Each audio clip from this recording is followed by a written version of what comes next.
ಇವತ್ತು ಬೆಳಗಿನ ತಿಂಡಿಗೆ ನಾನು ಎಣ್ಗಾಯಿ ಪಲ್ಯ ಮತ್ತು ಪೂರಿ ಮಾಡೋಣ ಅಂತೇಳಿ ರೆಡಿ ಮಾಡ್ತಾಯಿದ್ದೆ. ಹಾಗೆಯೇ ಒಂದು ಪ್ಯಾನ್ಗೆ ಸ್ವಲ್ಪ ಎಣ್ಣೆ, ಜೀರಿಗೆ, ಈರುಳ್ಳಿ, ಟೊಮ್ಯಾಟೊ, ಶುಂಠಿ, ಬೆಳ್ಳುಳ್ಳಿ ಅದನ್ನೆಲ್ಲ ಹಾಕಿ ಚೆನ್ನಾಗಿ ಫ್ರೈ ಮಾಡ್ಕೋಬೇಕು.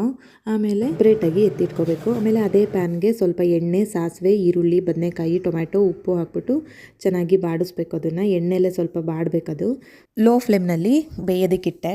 ಹಾಗೆಯೇ ಇನ್ನೊಂದು ಕಡೆ ಮಿಕ್ಸಿ ಜಾರಿಗೆ ಕಾಯಿ ಮತ್ತು ಖಾರ ಪುಡಿ, ಸಾಂಬಾರು ಪುಡಿ, ಹುಳಿ ಪುಡಿ, ಚಕ್ಕೆ ಪುಡಿ ಸ್ವಲ್ಪ ಮತ್ತು ಒಂದು ಲವಂಗ ಹಾಕಿ ಮೊದಲು ಫ್ರೈ ಮಾಡಿ ಇಟ್ಕೊಂಡಿರ್ತೀವಲ್ಲ ಈರುಳ್ಳಿ, ಟೊಮ್ಯಾಟೊ, ಶುಂಠಿ, ಬೆಳ್ಳುಳ್ಳಿ ಅದನ್ನು ಹಾಕ್ಬಿಟ್ಟು ಚೆನ್ನಾಗಿ ಗ್ರೈಂಡ್ ಮಾಡಬೇಕು. ಗ್ರೈಂಡ್ ಮಾಡಿ ಇಟ್ಬಿಟ್ಟು ನಾನು ಸ್ವಲ್ಪ ಕೆಲಸ ಇತ್ತು ಅಂತೇಳಿ ನೆಲ ಎಲ್ಲ ಒರೆಸ್ಬೇಕಿತ್ತು. ಹಾಗಾಗಿ ನಾನು ನೆಲ ಒರ್ಸೋಕ್ಕೆ ಬಂದೆ. ಪಾರ್ಕಿಂಗೆಲ್ಲ ನೀರು ಹಾಕಿ ರಂಗೋಲಿ ಎಲ್ಲ ಹಾಕ್ಬಿಟ್ಟು ನಾನು ಬಂದೆ. ನನ್ನ ಮಗಳು ಬೆಳಗ್ಗೆ ಎದ್ದು ಓದ್ಕೋತಾ ಇದ್ಲು, ಟೆಸ್ಟ್ ಇತ್ತು ಅಂತೇಳಿ. ಹಾಗೆಯೇ ಕಾಳೆಲ್ಲ ನಾನು ಮೊದಲೇ ಬೇಯಿಸಿಟ್ಟಿದ್ದೆ. ಅದಕ್ಕೆ ಬೇಯಿಸಿರೋ ಕಾಳನ್ನ ಅದರೊಳಗಡೆ ಹಾಕ್ಬಿಟ್ಟು ಅದನ್ನು ಮತ್ತು ಖಾರ ರುಬ್ಕೊಂಡಿರ್ತೀವಲ್ಲ ಅದನ್ನು ಹಾಕ್ಬಿಟ್ಟು ಚೆನ್ನಾಗಿ ಕುದಿಸ್ಬೇಕು. ಗ್ರೇವಿ ರೆಡಿ ಆಯಿತು. ಇವಾಗ ಪೂರಿ ಮಾಡಬೇಕು.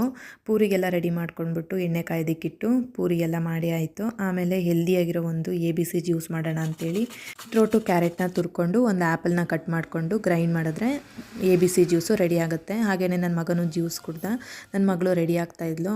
ಅವಳಿಗೂ ರೆಡಿ ಮಾಡಿಬಿಟ್ಟು ಜುಟ್ಟು ಎಲ್ಲ ಹಾಕಿ ಅವಳು ಬಂದು ಜ್ಯೂಸ್ ಕುಡಿದ್ಲು. ಹಾಗೆಯೇ ಸ್ವಲ್ಪ ತಿಂಡಿ ತಿನ್ಕೊಂಡ್ಲು. ನನ್ನ ಮಗ ಅವನ್ನ ನೋಡ್ಸಿಟ್ಕೊಂಡು ನನ್ನ ಮಗಳಿಗೆ ಕ್ವಶನ್ ಕೇಳ್ತಾ ಇದ್ದಾನೆ ನೋಡಿ. The children dash in the school.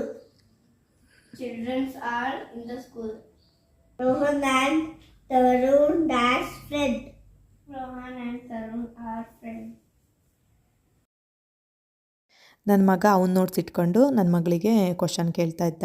ಹಾಗೆಯೇ ಇವನನ್ನು ಸ್ಕೂಲಿಗೆ ಕಳಿಸಿರಲಿಲ್ಲ, ಥ್ರೋಟ್ ಇನ್ಫೆಕ್ಷನ್ ಇತ್ತು ಸ್ವಲ್ಪ. ಹಾಗಾಗಿ ಅದಕ್ಕೆ ಇವನಿಗೆ ಪೂರಿ ಮಾಡಿಕೊಟ್ಟಿಲ್ಲ. ಚಪಾತಿ ಮಾಡಿಕೊಡೋಣ ಅಂತೇಳಿ ಚಪಾತಿ ಮಾಡಿಕೊಟ್ಟೆ. ನಾನು ಮಾಡ್ತೀನಿ ಅಂತೇಳಿ ಮಾಡ್ತಾಯಿದ್ದ. ಹಾಗೆಯೇ ಫ್ರಿಡ್ಜೆಲ್ಲ ಸ್ವಲ್ಪ ಕ್ಲೀನ್ ಮಾಡೋದಿತ್ತು. ಫ್ರಿಡ್ಜೆಲ್ಲ ಕ್ಲೀನ್ ಮಾಡಿಬಿಟ್ಟು ತರಕಾರಿ ತಂದಿದ್ದೆ ನಾನು ನಿನ್ನೆ. ಹಾಗಾಗಿ ಅದನ್ನೆಲ್ಲ ತರಕಾರಿನೆಲ್ಲ ವಾಶ್ ಮಾಡಿಬಿಟ್ಟು ನಾನು ಅದರೊಳಗೆ ಎತ್ತಿಟ್ಟೆ. ಕ್ಲೀನಿಂಗ್ ಎಲ್ಲ ಮುಗಿಸಿ ಹಾಲು ಕಾಯಿಸಿರಲಿಲ್ಲ. ಹಾಗೆಯೇ ಹಾಲೆಲ್ಲ ಕಾಯೋದಕ್ಕೆ ಇಟ್ಬಿಟ್ಟು ನಾವು ಊಟ ಮಾಡ್ಕೊಂಡ್ವಿ. Thank you all.